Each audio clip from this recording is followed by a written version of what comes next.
โอเคสบายดีขอสัมภาษณ์ได้ชื่อว่าเสื่อนพันเนาะโอเคมื้อนี้รู้สึกเป็นยังไงที่ว่าได้ครับใบประกาศรู้สึกภาคภูมิใจหลายในมื้อนี้ก็คือเป็นมื้อที่รอคอยเนาะในการศึกษามา4ปีโอเคพ่อแม่ได้ก็รู้สึกดีใจบ่กันแน่นอนอยู่แล้วเนาะก็ต้องรู้สึกดีใจภาคภูมิใจนำลูกเนาะโอเคเป้าหมายอยากเฮ็ดเวียกนครหลวงเราอยากเฮ็ดต่างแดนตัวนี้ถ้าเฮ็ดเวียกนำเอกชนเนาะแน่นอนก็ต้องอยู่นครหลวงแต่ว่าถ้าหากเฮ็ดเวียกนำรัฐเนาะก็ยังบ่ฮู้เถื่อตัวนี้เวียกลักที่อยากเฮ็ดหรือว่าการตลาดเนาะแม่นบ่แม่นแล้วการตลาดโอเคขอให้ได้เวียกไว้เด้อเจ้าขอบใจใจหลายโอเคสวัสดีเนาะมื้อนี้เอามาสัมภาษณ์หมู่ที่เฮียนนำกันว่าเรารู้สึกจังได๋ที่เราได้รับใบประกาศมื้อนี้เนาะ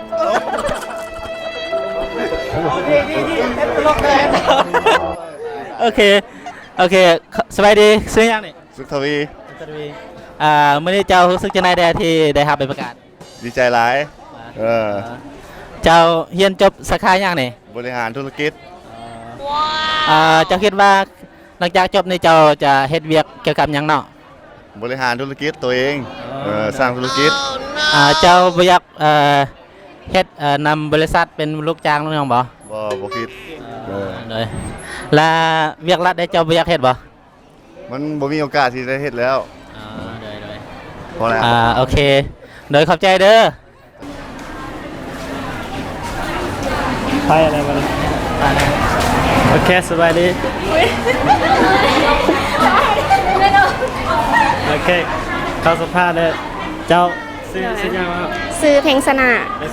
เลยจบสาขาอะไรเนี่ยสาขาเศรษฐศาสตร์น้ำไซมันนี่รู้สึกเป็นไงดีว่าได้จบมันนี่รู้สึกดีใจตื่นเต้นหลายประมาณดีว่าหลังจากจบมันนี่นะอยากเฮ็ดเวียกอยู่ในนครหลวงหรือว่ากลับไปเฮ็ดอยู่บ้านเกิดเฮ็ดอยู่แถวนี้แหละแถวนี้เลยวะเพราะว่าเกิดอยู่นี่เด้เวียกที่เราอยากเฮ็ดที่สุดคืออยากเฮ็ดน้ำรัดหรือว่าอยากเฮ็ดน้ำเอกชนเฮ็ดน้ำมันใดก็ได้ขอจะมีเวียกเฮ็ด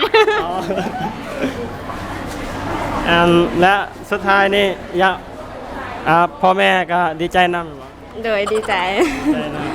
อยากฝากกันกับลุงครูก็ฝากความคิดฮอดความทรงจำดีๆกับลุงครูที่เฮียนำกันมา4ปีเลยโอเคขอบใจหลายค่อยได้เวียกไวๆเลยขอบใจ